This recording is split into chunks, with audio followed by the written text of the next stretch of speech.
All right. Good evening, ladies and gentlemen. Happy Halloween. I can say that I know for sure it's a scary night for the Houston Texans as they drop the first game of week 9, Thursday night football, to the 2-6 New York Jets. Texans fall to 6-3. Obviously, Jets move to 3-6 and break the streak that they were on of losing in any possible way that you could. Last week, the awesome win by the Patriots was the icing on the cake for my season because it's not going anywhere.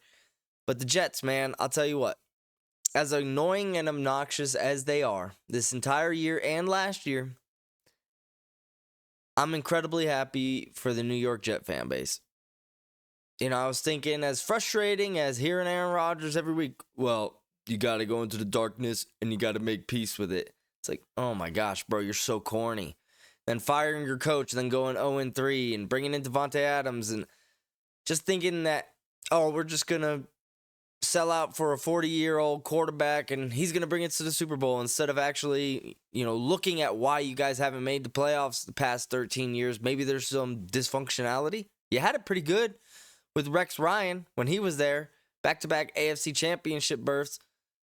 And then the GM didn't want to deal with him anymore, so you got rid of him. So it's like, okay, maybe there's more there, but you had it good. And then you decided to move on, and the grass, guess what, isn't always greener on the other side, even in New York Jet green. It's green where you water it. So maybe throw a little bit of fertilizer on your situation, but you haven't your entire life. But the one constant in all of it is the suffering of the New York Jets fan base. You guys don't deserve this. You guys never really have deserved it. Maybe some of you do, but that's besides the point. As a collective fan base, all fan bases deserve to see at least competent football. You don't have to win the Super Bowl every year like the Patriots or the Chiefs, but at least be competitive. Like, look at the Bills. Yeah, they haven't won it, but they went to 4 straight in the 90s. They're in the playoffs every year since Josh Allen has hit his stride. So, in the Green Bay Packers, yeah, they've only won a couple, but I mean, shit, they've had 30 years of top-tier quarterback play. So you feel bad for teams like the Panthers, the Browns, the Lions before Dan Campbell, and obviously the Jets. So happy for you guys. Glad you got a win on Halloween, Thursday night against the Texans, who maybe we have to rethink if they're a serious contender because they have not looked sharp all year. CJ Stroud clearly looks like he's maybe taken a step back. Not to say he's not as good as he was last year overall, but the offensive line banged up. He's without Nico. Now he's without Diggs. There's something not clicking there. Another year with Bobby Slowick. Our team's starting to figure it out. So we're going to jump into all of it. Guys, like and subscribe. Comment down below. I want to hear what you guys had to think about the game. Games you're excited for coming up in week 9. And then, of course, feel free to shoot some questions down there for me to address. Let's interact, and let's keep growing this channel, man. It's a blast doing these videos, and if you're here, you obviously love football. So, glad you guys are listening, and let's jump on in. So, yeah. Final score, 21-13. The New York Jets get back in the win column against the Houston Texans, and like I said, it's got to be incredibly exhilarating if you're a Jets fan. At home as well, on a holiday. Feels good. Feels extra good. Obviously, the season probably still not going anywhere. But as we saw with the Yankees going into Game 5, hope is all you need. Because if you leave the door open, sometimes a gust of wind blows that bitch wide open. And sports, we've seen some crazy stuff. The David Tyree helmet catch. All of Aaron Rodgers' Hail Marys. The Malcolm Butler interception. James Harrison's 100-yard pick six in the Super Bowl. A new incredible one-hand catch every week, which, let's jump off of this for a second and talk about Garrett Wilson because he was the player of the game. No doubt. I mean, two touchdown catches, both one-handed. One I mean, the only one that's probably better is the Odell Beckham catch. I mean, you're putting him in the category of DeAndre Hopkins, Odell Beckham, Brandon Lloyd. Like, this was an incredible one-handed catch. Went up, snagged it, got his shin down, which, last week, George Pickens gets his same foot inbounds twice. And then Jalen Polk catches a ball in the back of the end zone and gets the front of his foot down. But since he was falling backwards, since his heel touched after, they called it incomplete. But then tonight, Garrett Wilson catches the ball and his shin goes down a half an inch before his knee hits out of bounds. It's like, okay, so that's a touchdown, but these others aren't. They got to figure this rule out. It should be if any part of your foot or your leg gets down before you leave the field to play and hit out of bounds, it's a touchdown. Can we just, it's funny how to think that, okay, if your shin hits before this much and then your knee touches, but if the front of your foot hits by this much, but then your heel hits after, it's not a touchdown. It's like, but the other one is? So they got some clarifying to do. It might as well stay on the rest for a quick minute. It's just ridiculous. The Jets end up scoring that touchdown of all touchdowns on a drive that should have ended in a 4th and 2. They got stopped, but they called illegal contact on Derek Stingley, which was not. I mean, shit, get off of press coverage if you're the wide receiver. I mean, these refs, it just feels like they throw these flags in situations where it's a 4th and 2. Well, we can't let the Jets not convert this. Like, is it that crazy to think that stuff happens? That you want your biggest market teams? I mean, the Jets would have had 4 or 5 primetime games. It's week 9. You're obviously making a ton of money off of them. Yeah, you don't want them to lose. Either way, the Jets defense was the main star of the show. We can talk about the refs helping them out, but that's one call. And that's about 10 seconds of the game. You know what was the other 59 minutes and 50 seconds? The Jets defense making CJ Stroud look like Bryce Young. And they gave up some yards on the ground to Joe Mixon, which, newsflash, everybody is and everybody's gonna. He looks like he is rewinded time 5-6 years, fresh out of Oklahoma. He is pounding the rock. But man, that front four was getting pressure. They rarely had to blitz. And they had CJ Stroud looking like a confused little boy, looking like a lost puppy in the backfield. He did not know what coverages he was seeing. He started to just break the pocket almost instantly, didn't want to fire it downfield. And yeah, you're without Nico and without Stephon, but you still got Tank Dell. You still got John Mechie, Dalton Schultz, Joe Mixon, Robert Woods. You still got pieces to throw the ball to. And Tank Dell, 120 yards. So he had a game, but man, that was one of the worst performances I saw from CJ Stroud up until this date of his 2-year career so far. And it's kind of ironic. Some teams just have certain players' numbers, and last year he got knocked out of the game, wasn't playing well against the Jets up at MetLife as well. So he's 0 for 2 at MetLife against the Jets, and he hasn't looked good. So maybe they're kind of his kryptonite. We saw Brady with the Giants. They're kind of his kryptonite. And just certain teams, they kind of get the better of you. And it goes both ways. I mean, look at Mahomes with the Raiders. Dominates them. So sometimes you just have teams that you feel better about and that you feel worse about. And it seems like the Jets are that for CJ Stroud. You got to give credit to the Houston defense. They did a pretty good job considering, they had that one touchdown that's just a crazy play by a guy. Sometimes you're going to get got. And they did on that play. So outside of that, Houston's defense did pretty good. 21 points against Aaron Rodgers, Davante Adams, Garrett Wilson, Breece Hall, Braylon Allen. That's a decent job. Will Anderson banged up, but there definitely is something missing on this defense. You got Petrie in the back. You got Lassiter and Stingley. there just seems to be this disconnect to where they're not seeing pass coverage underneath as well.